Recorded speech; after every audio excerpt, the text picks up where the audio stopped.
ବର୍ତ୍ତମାନ ସାରା ଓଡ଼ିଶାରେ ରାକ୍ଷୀ ବନ୍ଧନ ଉତ୍ସବର ପର୍ବ ଚାଲିଛି ଏବଂ ଏ ରାକ୍ଷୀ ବନ୍ଧନର ଉଦ୍ଦେଶ୍ୟ ହେଲା ଯେ ଭଉଣୀ ଭାଇ ହାତରେ ରାକ୍ଷୀ ବାନ୍ଧନ୍ତି। ବହୁ କାଳରୁ ଆସିଛି ଗୋଟେ ଲୋକଙ୍କର ଭାବନା ଯେ ଭଉଣୀ ଯଦି ଭାଇ ହାତରେ ରାକ୍ଷୀ ବାନ୍ଧିବେ ଭାଇ ଭଉଣୀକୁ ସୁରକ୍ଷା ଦେବେ। କାରଣ ଅନେକଙ୍କର ଧାରଣା ଏବେ ଚେଞ୍ଜ ହେଇଛି, ପରିବର୍ତ୍ତନ ହେଇଛି। ଆଗରେ ଭଉଣୀମାନେ ଦୁର୍ବଳ ଥିଲେ, ଏବେ ଭଉଣୀମାନେ ଦୁର୍ବଳ ନାହାନ୍ତି। ସବୁ କ୍ଷେତ୍ରରେ ଭଉଣୀମାନେ ଭାଇମାନଙ୍କୁ ପଛରେ ପକାଇ ଆଗକୁ ଚାଲି ଯାଉଛନ୍ତି। ସେ ଶିକ୍ଷା କ୍ଷେତ୍ରରେ, ଚାକରି କ୍ଷେତ୍ରରେ, ବ୍ୟବସାୟ କ୍ଷେତ୍ରରେ, ଜୀବନର ସବୁ କ୍ଷେତ୍ରରେ ଭଉଣୀମାନେ ଆଗକୁ ଯାଉଛନ୍ତି। କାରଣ ନିଷ୍ଠାର ସହିତ ସେମାନେ ତାଙ୍କର କର୍ତ୍ତବ୍ୟ କରୁଛନ୍ତି ଏବଂ କୌଣସି ନିଶା ଦ୍ୱାରା ଭଉଣୀମାନେ କେହି ଆସକ୍ତ ନାହାନ୍ତି। କିନ୍ତୁ ଭାଇମାନେ ବର୍ତ୍ତମାନ ଦେଖାଯାଉଛି ପ୍ରାୟ ନିଶାସକ୍ତ ଅବସ୍ଥାରେ ସବୁ ଜାଗାରେ ସେମାନଙ୍କର ଜୀବନ ଶୈଳୀ ବଦଳି ଯାଉଛି। ସେମାନେ ରୋଗଗ୍ରସ୍ତ ହେଇଯାଉଛନ୍ତି, ଦୁର୍ବଳ ହେଇଯାଉଛନ୍ତି, ବଢି ଯାଉଛନ୍ତି। ତେଣୁକରି ଭଉଣୀମାନଙ୍କର ବିଶେଷ ଭାଇମାନଙ୍କୁ ସୁରକ୍ଷା ଦେବା ଦରକାର। ଭଉଣୀମାନଙ୍କୁ ଭାଇ ଦେଇପାରିବେନି, ଆଉ ଭାଇମାନଙ୍କୁ ଭଉଣୀମାନେ ସୁରକ୍ଷା ଦିଅନ୍ତୁ।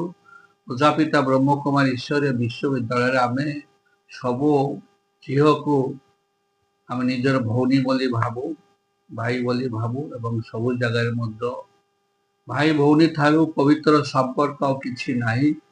ସେଥିପାଇଁ ରାଜ୍ୟବାସୀଙ୍କୁ, ଦେଶବାସୀଙ୍କୁ ଧନ୍ୟବାଦ ଦେବି। ସମସ୍ତେ এই ରାକ୍ଷୀ ବନ୍ଧନ କାମରେ ନିଜକୁ ସାମିଲ କରନ୍ତୁ ଏବଂ ସମସ୍ତେ ଝିଅମାନଙ୍କୁ ନିଜର ଭଉଣୀ, ସେ ନିଜର ଭଉଣୀ ହଉ କି ଅନ୍ୟର ଝିଅ ହଉ, ସମସ୍ତଙ୍କୁ ମା ମାନଙ୍କୁ ନିଜର ବୋଲି ଭାବିବେ ଏବଂ ନିଜର ବୋଲି ଭାବି ସେମାନେ ସମ୍ମାନ ଦେବେ, ଇଜ୍ଜତ କରିବେ। ତାହେଲେ ସମାଜ ଆଗକୁ ଯିବ। ଯେଉଁ ସମାଜରେ ନାରୀମାନେ ଶିକ୍ଷିତ, ନାରୀମାନେ ନିଜର ଦାୟିତ୍ୱ ଅନୁଭବ କରିପାରୁଛନ୍ତି, ସେ ସମାଜ ବହୁତ ଆଗକୁ ଯାଆନ୍ତି, ସେ ଦେଶ, ସେ ରାଷ୍ଟ୍ର। ତେଣୁକରି ମୁଁ ଏଥିପାଇଁ ସମସ୍ତଙ୍କୁ ଧନ୍ୟବାଦ ଦେବି ଏବଂ ତା ସହିତ ଧନ୍ୟବାଦ ଦେବି ରାଜ୍ୟର ମୁଖ୍ୟମନ୍ତ୍ରୀ ଶ୍ରୀ ମୋହନ ଚରଣ ମାଝୀଙ୍କୁ ଯେ ସେ ଗ୍ରୁପ ସିରେ 22,896ଟି ପଦବୀ ଖୁବ ଶୀଘ୍ର ପୂରଣ କରିବେ। ଏଥିରେ 8,358ଟି ଶିକ୍ଷକ ପଦବୀ ଖାଲି ଅଛି, ତା ବି ପୂରଣ ହବ। ଏହା ନିହାତି ଆବଶ୍ୟକ। ମାନ୍ୟବର ମୁଖ୍ୟମନ୍ତ୍ରୀ ଶ୍ରୀ ମୋହନ ଚରଣ ମାଝୀ ଦ୍ରୁତ ଗତିରେ ରାଜ୍ୟର ଉନ୍ନତି କରି ଚାଲିଛନ୍ତି, ରାତି ଦିନ 24 ଘଣ୍ଟା। ସେଥିପାଇଁ ପ୍ରଭୁ ଜଗନ୍ନାଥ ପାଖରେ ତାଙ୍କର ଦୀର୍ଘ ଏବଂ ନିରାମୟ ଜୀବନ କାମନା କରୁଛି। ସେ ଆଗକୁ ବଢନ୍ତୁ, ତାଙ୍କ ସାଙ୍ଗରେ ଆମେ ଅଛୁ। ସମସ୍ତେ ରାଜ୍ୟବାସୀ ତାଙ୍କୁ ନିଶ୍ଚୟ ସହଯୋଗ କରିବେ। ସମସ୍ତଙ୍କୁ ନମସ୍କାର, ଓମ୍ ଶାନ୍ତି, ଜୟ ଜଗନ୍ନାଥ। जदि आपंक आम भिडी भल लगा तेब आम चैनल को लाइक, शेयर और सब्सक्राइब करने को जमा भी भूलु नहीं।